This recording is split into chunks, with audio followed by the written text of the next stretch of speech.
Some of the most celebrated songs in classic rock history did real damage. Might as well jump. Might as well. Inside the band, not through failure, but through what success changed.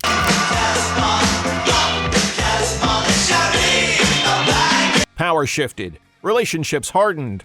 These songs changed how bands functioned, and you can hear it in what came next.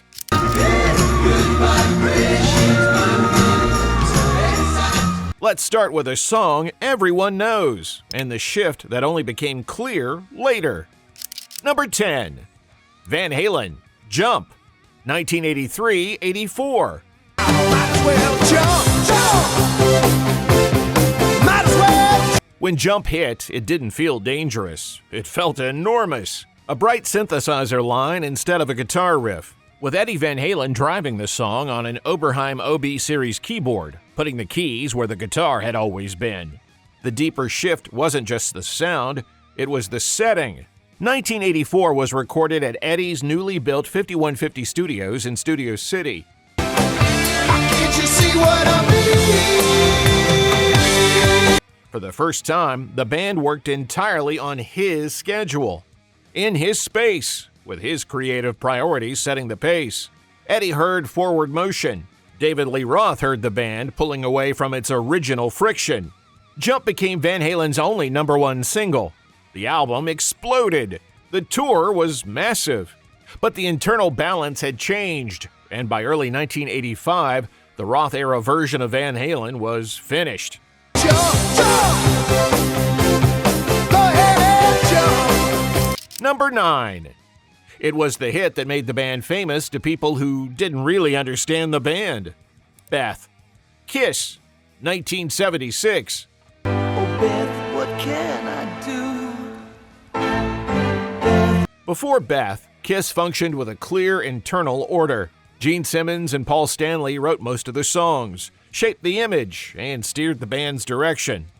Peter Criss was the drummer, essential on stage, but secondary in the studio. Then a piano ballad became their biggest U.S. hit. Originally released as the B-side to Detroit Rock City, Beth was flipped after radio picked it up, pushed by Casablanca Records, and climbed to number 7 on the Billboard Hot 100. It didn't sound like Kiss, and suddenly that was the version reaching the widest audience. I think I hear them calling. Chris's name was now attached to their most mainstream success, and credit began to matter in ways it hadn't before. The irony was in the recording itself. On Beth, Chris was the only member of Kiss who actually performed on the track, with producer Bob Ezrin on piano and session players filling it out. Although the song is officially credited to Chris, Stan Penridge, and Ezrin, Simmons and Stanley later disputed how much Chris truly contributed to the writing, a sign of how uncomfortable that shift became. Kiss didn't reject Beth, but it broke the band's internal balance, who led, who followed, and what the band was allowed to be once success spoke louder than identity. Beth, I know you're lonely. Number 8. The band's biggest U.S. hit arrived just as the person who built it was being pushed out. The Clash, Rock the Casbah, 1982.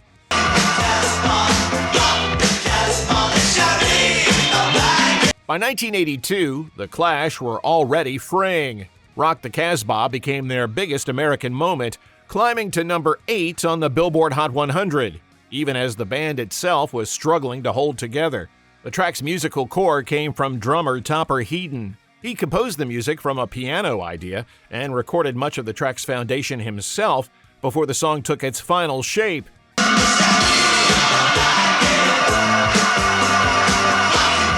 At the same time, Headon's heroin addiction was escalating, and trust inside the band was breaking down. The timing is the point. Headon was fired in May 1982, weeks before the single was released. He doesn't appear in the video. Terry Chimes fills the frame. The song keeps rising. The Clash didn't stop because of Rock the Casbah. They just moved forward, already changed. Rock the Casbah, rock the Number 7. The hit that finally settled an argument the band had been having for years. Chicago, If You Leave Me Now, 1976. If you leave me now, you take away the very heart. Chicago didn't start as a hit singles band. They started as an argument. Horns against guitars, writers against arrangers, 7 voices pushing until something survived. That friction was the sound. By the mid-70s, the band was worn down. Radio wanted clarity. Then Peter Cetera's If You Leave Me Now rose to the surface.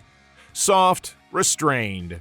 It didn't need the whole band to fight for space. How could we end it all this way? The track was built around Cetera, Jimmy Haskell's lush string arrangement, and James William Guercio's acoustic guitar, not the Chicago horns. Released in 1976, it went to number 1 on the Billboard Hot 100, the biggest hit of their career. Chicago didn't break up. They just stopped being decided by conversation and started being decided by results. How could we let it slip away? Number 6. It sounded like a weather report, but it was really about the band coming apart. Creedence Clearwater Revival, Have You Ever Seen the Rain? 1970-71. Have you ever seen the rain? By 1970, Creedence Clearwater Revival were successful and miserable. John Fogerty wrote the songs, sang lead, produced the records, and controlled nearly everything. The hits kept coming, but the band no longer felt like a band. Have You Ever Seen the Rain was written during that stretch. Fogerty later said it reflected tension inside the group. Success on the surface, collapse underneath. It can't stop, I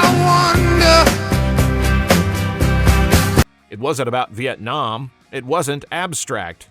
It was personal. Released as a single in early 1971, it peaked at number 8 on the Billboard Hot 100. Tom Fogerty left the band that same year. The song didn't break Creedence. It captured the moment the music was still working, and the band wasn't. Have you ever seen the rain? Number 5. The hit that finally paid off and made staying impossible. The Yardbirds, For Your Love, 1965. Have your love. In 1965, the Yardbirds were riding the British blues boom.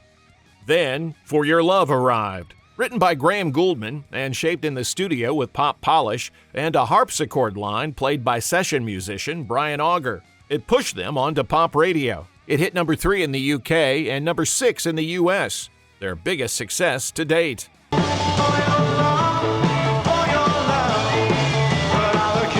Inside the band, it landed differently. Eric Clapton had joined for Chicago blues, not chart singles.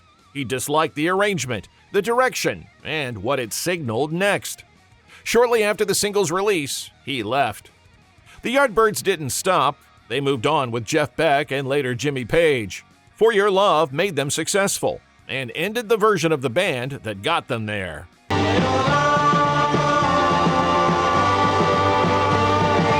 Number 4. The song that turned a band into a backing cast. The Beach Boys, Good Vibrations, 1966.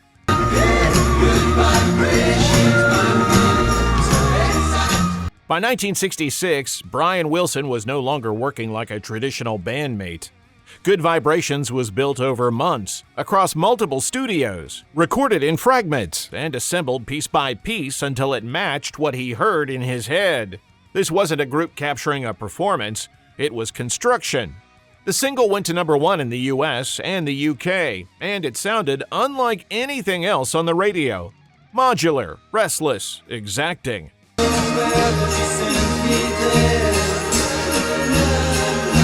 The other Beach Boys were still involved, especially on vocals, but the center of decision-making had shifted. Songs were arriving largely formed, and the band stepped into roles rather than shaping the blueprint. After Good Vibrations, the Beach Boys kept recording, but the collaborative engine that once defined them never fully returned.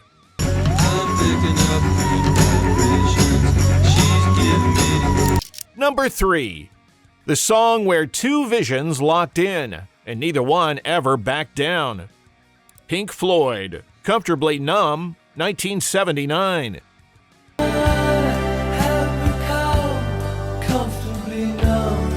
Comfortably Numb was born split. The music began as a wordless demo David Gilmour had written outside the band. Roger Waters heard it and reshaped it for The Wall, writing lyrics rooted in detachment and control. The conflict came in the arrangement. Waters and producer Bob Ezrin leaned toward orchestral weight. Gilmour pushed for space, feel, and release. There is no pain, you are receding. Ezrin mediated the compromise, restrained cinematic verses, and a final guitar solo left to Gilmour's instincts. The song became one of their most celebrated recordings, anchored by Gilmour's solos. It also froze the divide. After The Wall, collaboration stalled, authority narrowed, trust evaporated. That'll keep it going through the show. Number 2. The song that was finished after the band already wasn't. The Beatles, The Long and Winding Road, 1970.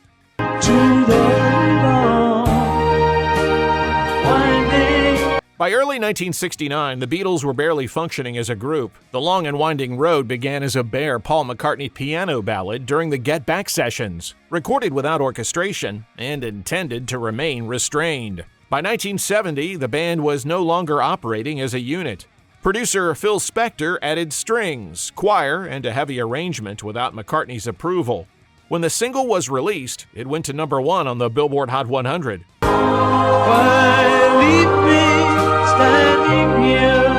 McCartney's anger wasn't about failure, it was about authorship after the fact. The song succeeded in a form he hadn't signed off on, finalized when there was no longer a band left to argue it.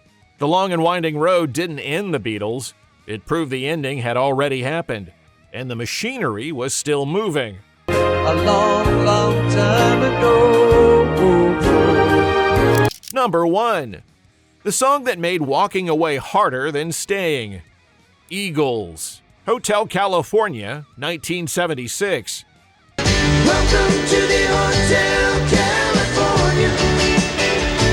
By 1976, the Eagles were no longer the loose, easygoing band they started as. The scale had grown, the pressure had tightened.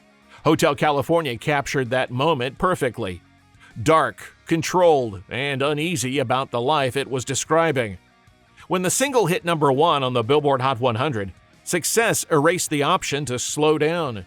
Touring intensified. The sound, the mood, the pace, all of it became the standard they had to live up to. Plenty of room at the Hotel California. The irony was hard to ignore. A song about entrapment became the center of their career.